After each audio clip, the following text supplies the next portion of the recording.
Hey guys, this is Kevin, and for today's video, what I would like to talk about is fitness in the Philippines. If you're thinking about moving there as a missionary or expat, you may be wondering what's available for you there in terms of training, working out, that kind of thing. And that's the question that I had too when I was planning to move to Manila back in 2002. I had no idea if there were a lot of gyms available. I had no idea of whether or not there were, weightlifting and bodybuilding was a popular thing among Filipinos. So I was fairly clueless, just like I was clueless about just about everything else about the country and the culture. But when I arrived in Manila, I was quite pleasantly surprised to learn that there's a fitness culture there. There is a fairly thriving, or what you could describe as a thriving fitness industry there. And especially, a lot of the celebrities train and do more of the types of workouts that people here do. In other words, women lift weights and just things like that.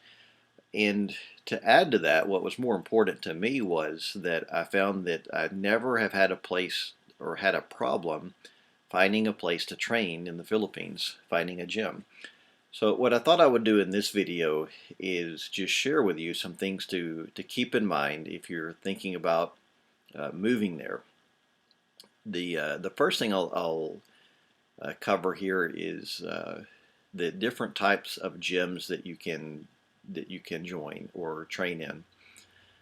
There's really a large variety in the styles of gyms that you can find, especially if you're in a city like Manila or Davao or Angeles City, and it ranges greatly.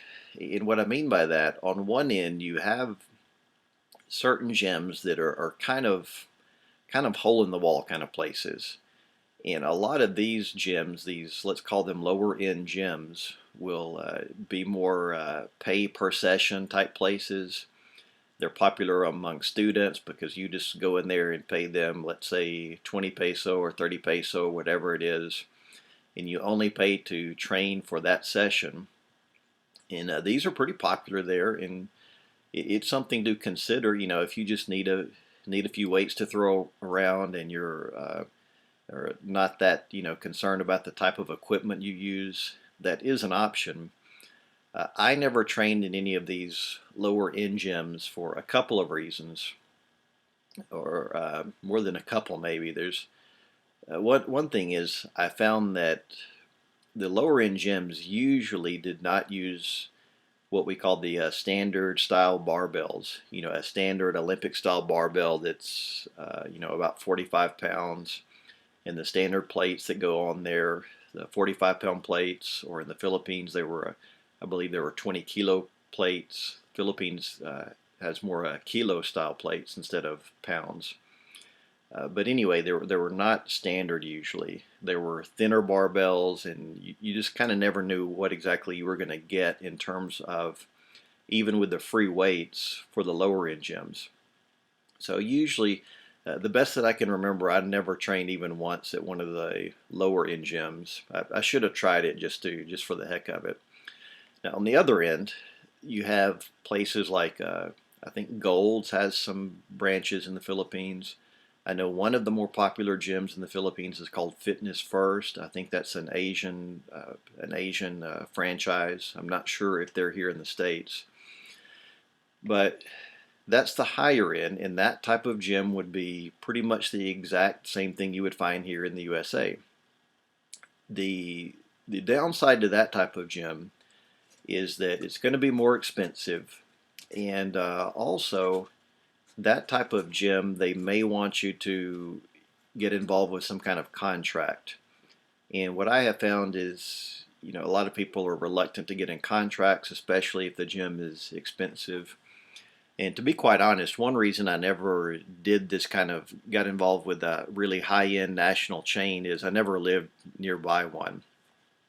Now, what I usually did, and what I would advise you to consider, this was a good option for me anyway, is I found something in between. What I usually was able to find is a locally owned gym that had the standard types of free weights that I like to use, and they were fairly reasonably priced and would allow me to train, to train month to month without getting involved in a contract. And the price of these can vary, but it's something similar to what would be here in what you would have here in the USA. If memory serves me correctly, I usually paid between 1,000 and 1,500 peso per month for these types of gyms, so around $30 or $40 a month.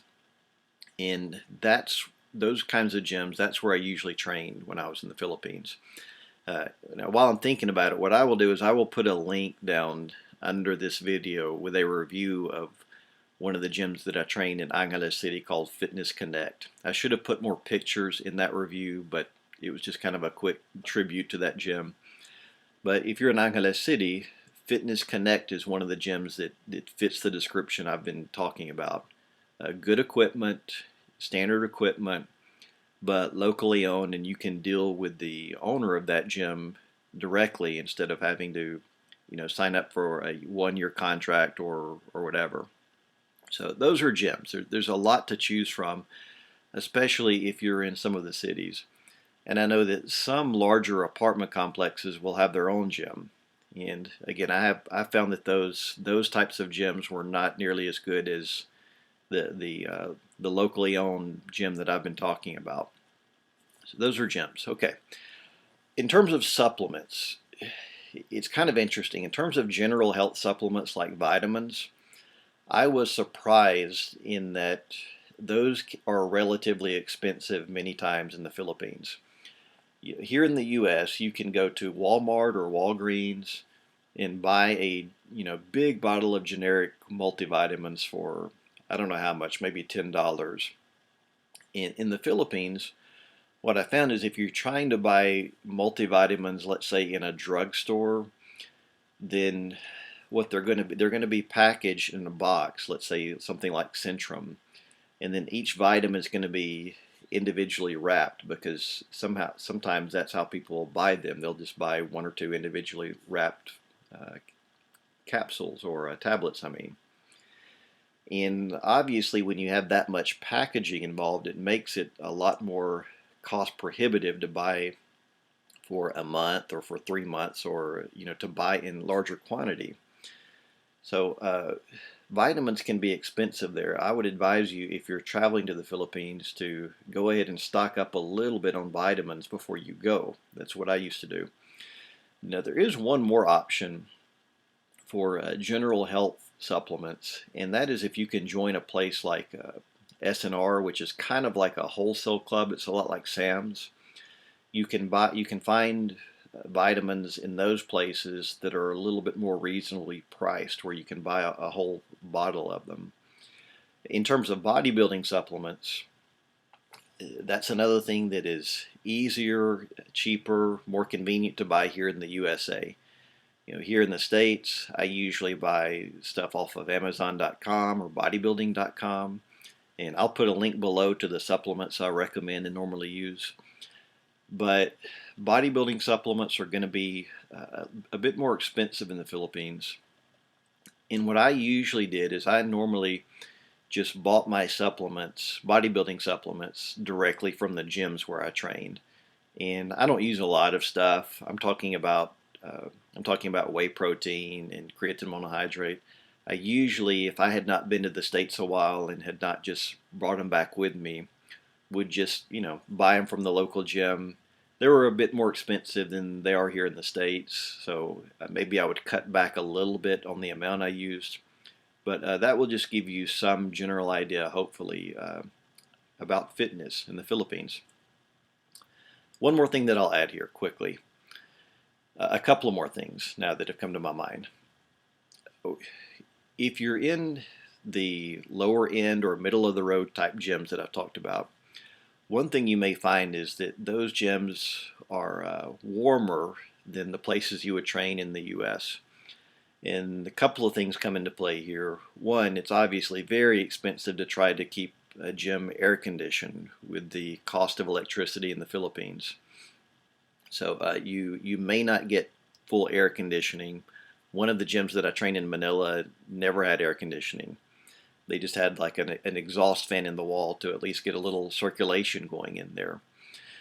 Another thing that you'll find is that Filipinos tend to connect or tend to think about training in terms of the more you sweat, the more you perspire, the better your training session was. So for that reason, they don't mind if the gym gets kind of hot, so you'll sweat more. And that's fine, but sometimes I can think about the gym where I train in Manila. Sometimes I would walk in there and it's, really hot. I've already, broken out of sweat just getting to the gym, walking over to the gym, and they wouldn't even have the fan on in the wall. And so I would kind of beg them, please turn the fan on just to get a little bit of circulation going in here. So again, that's something to keep in mind with the way people train there. Now, one final thing that I'll mention here that's fascinating to me is that the best I can tell, steroids are widely available in the Philippines. I don't think that they're illegal there, or if they are illegal, it's part of the law that people ignore. Because when you go to gyms, you're going to see every gym where I've trained has had at least 2 or 3 competitive bodybuilders in there that you can tell are doing something besides creatine. And just in talking to people and talking to some of the bodybuilders over there, I have found that they're widely available there. Again, I am not recommending that you go over there and use steroids. That's your decision. I'm not recommending or condemning you for doing that. But what I am saying is it's something that you're going to see over there if you go into the gym. You're going to see competitive bodybuilders who will talk to you about steroids with no fear of any legal repercussion. So anyway, that's fitness in the Philippines. I hope this video has been helpful to you. If you want, you can click some of the links that I put in the description, some of my fitness articles. And if you have a question or a comment, just leave it below and I will try to get to it.